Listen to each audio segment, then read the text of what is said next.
Begitu pula sholawat wahidiyah. Ada seorang pengamal bupati di Bupati Demak, Jawa Tengah. Tapi zaman Mbah Yai ini, Bupati Demak, Jawa Tengah. Saya cerita langsung dari Pak Bupati itu. Satu saat saya Jumatan di Masjid Demak. Jumatan di Masjid Demak, lah kawan saya Pak Kiai Hasan Bisri itu Ketua Kementerian Agama Kabupaten Demak. Dia juga Ketua NU, Ketua Kementerian Agama Kabupaten Demak.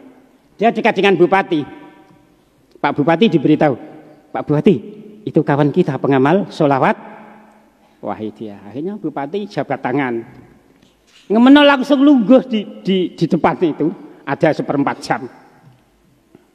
Pak Bupati Haji Sumarta, aslinya Sukabumi. Sukabumi, Jawa. Saya Jawa Barat. Dia TNI Laut.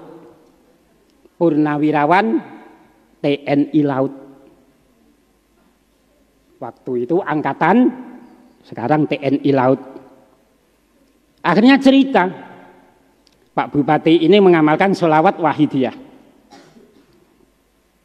Setelah mengamalkan sholawat wahidiyah karena kasus, karena sesuatu hal, mendapat 37 hari, 37 malam. Yen ngamalno jam 12 ke atas. Karena di bawah jam 12 sering ada tamu masih, wong pejabat. Jam 12 ke atas mulai mujahadah.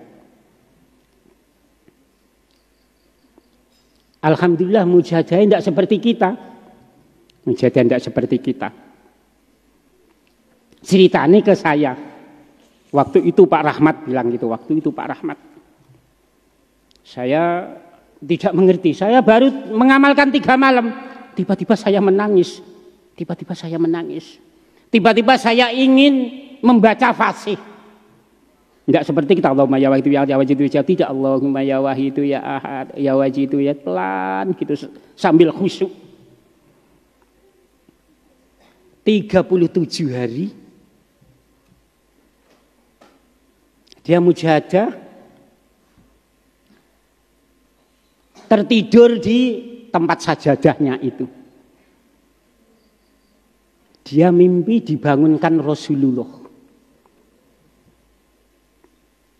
Mimpi ketemu Rasulullah, santri, itu ciri-cirinya ada 3. Ini barangkali perlu dipahami bersama. Apakah itu Rasulullah? Itu ada 3 ciri-cirinya. Ini diterangkan dalam kitab Taktirul Anam. Jadi yang pertama, si mimpi itu memahami dalam mimpinya kalau itu Rasulullah. Kalau jenengan mimpi ketemu Kanjeng Nabi, di dalam mimpi kalau jenengan ngomong oh iki Kanjeng Nabi, nah, itu hak, itu pasti. Yang kedua, tidak seperti itu. Yang kedua, ada suara hatib, suara dari manapun asalnya. Wahai umat, kadang-kadang dipanggil jenenge wonge. Wahai Amir, wahai Umar, wahai Umur, umpama. Ya, kui Nabi Muhammad kui. Ya, ini ki pengalaman dia sing untuk pengalaman rohani ini ki wakeh banget. Jadi yang pertama, si pemimpi itu memahami, hatinya memahami kalau yang menemuinya itu Rasulullah. Pasti Rasulullah. Jin tidak bisa, setan, apalagi jin, setan yang super ampuh saja tidak mampu menjelma sebagai Rasulullah, apalagi jin. Begitu pula Sultanul Aulia santri. Orang mimpi ketemu Gaus, pasti setan ora iso mendo-mendo Sultanul Aulia. Niki teng kitab Tanwirul Qulub juz 2 halaman 449. Nerangno sing sapa wing ketu wali sing kamil mukamil, setan ora iso njilma sebagai wali kamil mukamil. Kula jenengan ngimpi ketemu Mbah Yai, ketemu Kanjeng Rama, pasti setan tidak bisa menjelma. Jadi yang kedua, ono swara yang menjelaskan. Sudah kedua ya. Yang satu kok lalian. Yang satu, si pemimpi merasa yang menemui Rasul. Yang kedua, ono dari manapun informasinya. Yang ketiga, Nabi Muhammad memperkenalkan diri. Wahai umat, aku nabimu, aku Rasulullah. Ini yang paling sempurna. Nabi Muhammad memperkenalkan diri. Jadi ono telu jenisnya. Ini hak. Pak Bupati itu tadi saya tanya, Pak Bupati, Bapak mimpi bagaimana kok mengetahui kalau Nabi? Malah nak ono wong cerita, kowe kok ngerti aku mimpi ketemu Kanjeng Nabi, takoni, kowe kok ngerti nak iku Kanjeng Nabi? Aku tangi mau takon koncoku iku jare Kanjeng Nabi. Oh, tidak itu. Tidak. Yang pertama, si pemimpi paham nak iku Kanjeng, bukan wis tangi, nak wis tangi itu tidak. Nggih rumah kula Kanjeng Nabi, oh dudu kuwi. Dudu. Nalika mimpi si pemimpi ngrumangsa yen sing nemoni iku Kanjeng Nabi. Nah, Pak Bupati ini urutan yang ketiga. Ya Pak Rahmat, saya orang itu memperkenalkan diri. Bahkan orang itu bicara dengan saya pakai bahasa Sunda. Karena Pak Haji Sumarta itu kan orang Sukabumi, otomatis dialeknya yang asli pakai bahasa. Kanjeng Nabi teko rawuh nemoni Pak Haji Sumarta nganggo basa Sunda. Masya Allah santri. Akhirnya kalau diterjemah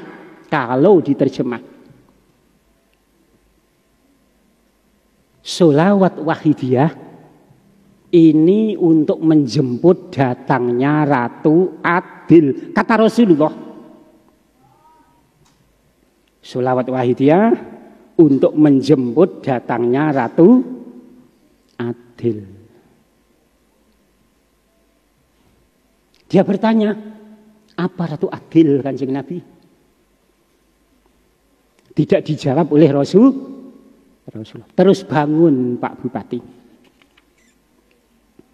Beberapa hari kemudian Pak Bupati sowan Mbah Yai Qaddasallahu sirah wa radhiyallahu an. Duduk, dipersilahkan. Silahkan duduk Pak Bupati gitu. Kadang katanya Mbah Yai memanggil Pak Bupati, katanya Pak Sumarta, namanya memang Haji Sumarta. Asep Sumarta namanya. Belum matur, Pak Bupati ini belum matur. Oh ya Pak Bupati, baru ditemui Rasulullah ya. Kalau sholawat wahidiyah untuk menjemput datangnya Ratu Adil. Mau matur enggak mampu. Nah, kok tahu Mbah Yai? Ya, hatinya begitu. Tiba-tiba Mbah Yai jauh lagi. Ya setelah nemui sampean itu Rasulullah kesini memberitahu saya. Nangis Pak Haji Sumarta itu. Nah, ini pengalaman rohani kadang-kadang itu informasi masa depan. Kalau menurut hadis Ratu Adil itu menurut hadis itu Imam Mahdi. Insya Allah sholawatul wahidiyah diamalkan seluruh manusia sampai Imam Mahdi. Al-Fatihah. Bismillah.